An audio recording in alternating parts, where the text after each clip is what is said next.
Hello and welcome to a special Facebook edition of Subaru Full Cycle, where we're going to focus on the Subaru National Road Series and the last two events that we've had, which is the Grafton to Inverell for the men and also the Mersey Valley Tour for the women. I'm joined by former winner of a stage of the Giro d'Italia, David McKenzie, and also the winner of the Grafton Inverell from last weekend, Neil van der Ploeg. Welcome aboard, boys. Thanks for having me, guys. Thank you.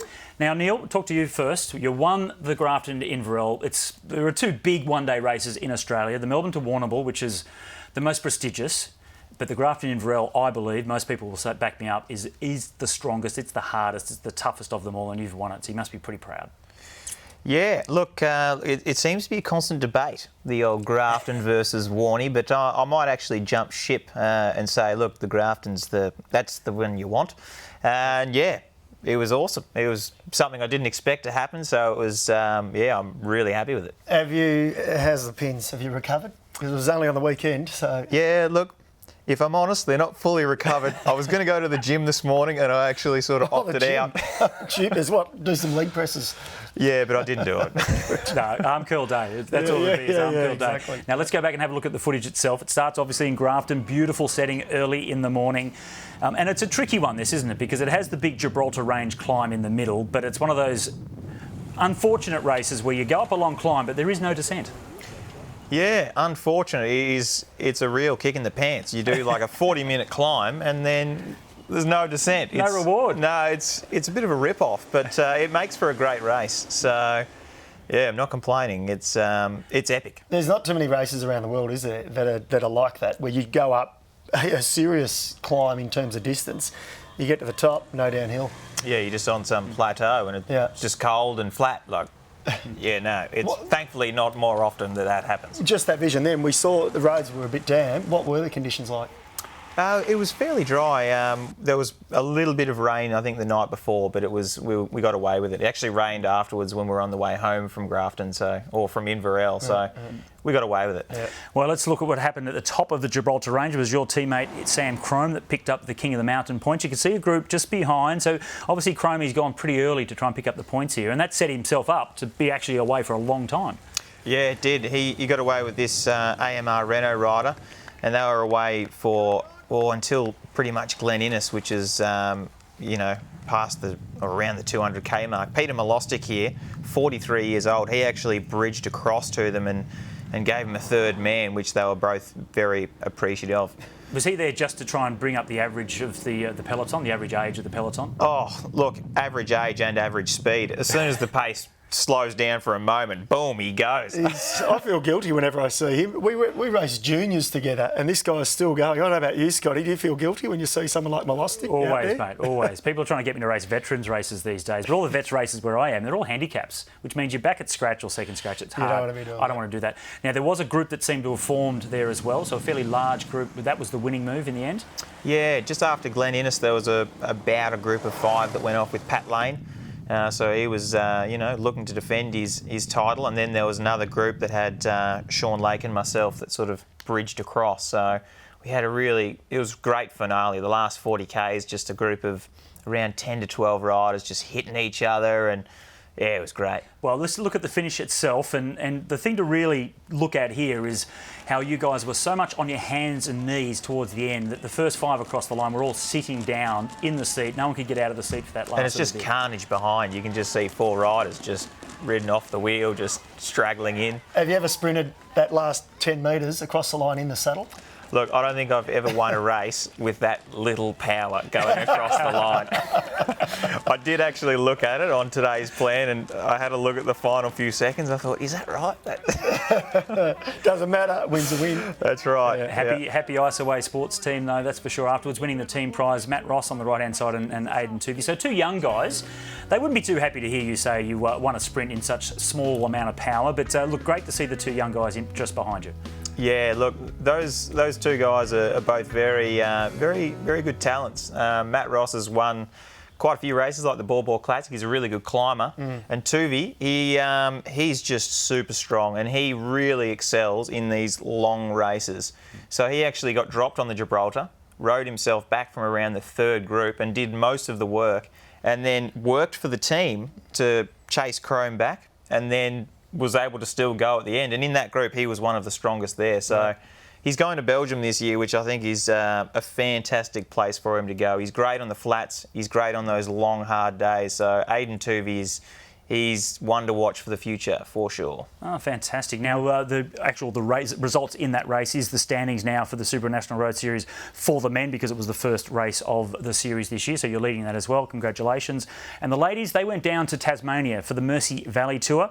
Now, Neil, your girlfriend was in the race as well, so you can maybe give us a bit of insight from inside the race. There was a time trial to start things. Yep. Yellow jersey there is Grace Brown. She won the time trial. And then they went into stage 2 that has the super tough Guns Plains climb.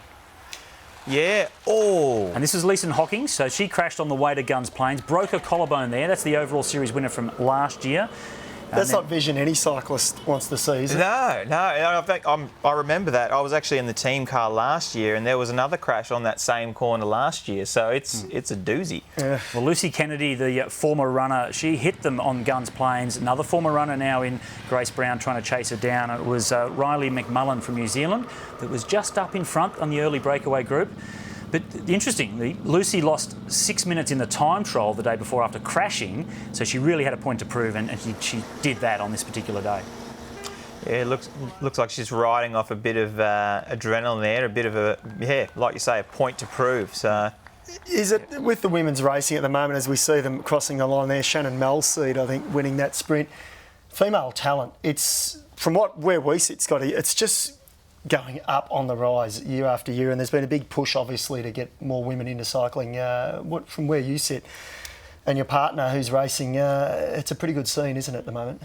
Yeah, I think in a bit of a contrast to the men's, it seems like the women's National Road Series is on the up. Like, there's more races that are popping up, and like you say, there's talent coming out of. It's just coming out of the woodwork, all ages, just from all different sports. Heaps of girls are taking it on, and it's getting much stronger. So it's great to see. So 2 difficult road stages. Stage 3 was also another very hilly one in Railton. Beautiful scenery though. I'm not sure how much they got to actually sit back and look at it, but it's a stunning place when it's not raining or snowing down there at this time of year. Kate Perry went on the solo attack early on. And Lucy Kennedy actually took another little tumble early in this stage, remounted, got back into the main field, and then was all coming back together towards the finish. So a teammate of your girlfriend there, Lucy Kennedy, great time trialer, hasn't been on the form that we saw probably last year. She'd be a little bit disappointed, Kate, I would think. Yeah, I think she had a little bit of time off, so her preparation was, I think, a little bit sort of later than what it had been last year. Last year she was in absolutely red-hot form. She was going incredibly. So, yeah, I think she's, didn't have quite the form, but I think she's on the way up. We can see Lucy Kennedy with the blood down the knee, getting the better of Grace Brown at the finish. So those two, the best climbers on the day, coming away first and second on the stage. Shannon Melseed, the overall Subaru National Road Series leader, picking up the crumbs for third, leading the rest at home. There was a fantastic ride both days by Lucy Kennedy, showing how good she is a climber. It'd be very different, interesting if she hadn't crashed in that opening time trial, but also great to see Grace Brown come away with her first tour win. Runner v runner. Yeah, there you go. There you go, yeah. Yeah, absolutely. Well, let's hear from the former runner, Grace Brown, who's now a champion cyclist. I'm absolutely stoked to have won the yellow jersey at Mersey Valley Tour, one of the toughest races in the Subaru National Road Series. Last year, I think I finished midfield on GC. It was my first NRS race. So I've come a bit of a way since then. And this is such an iconic race. It's amazing. So former runner Grace Brown taking out her first tour less than 2 years after buying her first road bike after swapping from athletics to cycling due to injury. Holden women's cycling absolutely dominating this year, first and second in that particular tour, and it's the same in the overall classification with Shannon Melseed leading Louisa Lobigs. Wow. And it's completely full of Holden women's cycling. They are dominating, Neil, almost as much as IsoWhey Sports do in the men. Oh, look, I think that's more domination. They've got the top 5 or 6 there. No, they've got a super strong list. We actually were just going through it in the car, and yeah, they've got more talent who are yet to race. They've got Kimberly Wells up their sleeve as well. So that's true. It's ominous for the other teams. It is. So what's up next for you? We've got a couple of races. Some of our team are just about to go to Japan, and then they're going to race a bunch of mountainous races in France. I don't know why they're sort of interested in that sort of stuff. Meanwhile, there's another sort of group with myself who are going to do Korea and then head to Belgium, where real racing. You hard men prefer go. the pavé, do you? Yeah, it's a bit flatter, a bit more interesting, a bit more strategic. Good luck in Belgium, and good luck to the rest of the team that are going to the mountains in France as well.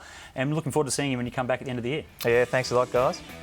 Well, thanks to Neil van der Ploeg and David McKenzie for joining us. And we'll see you next time when the Subaru National Road Series continues.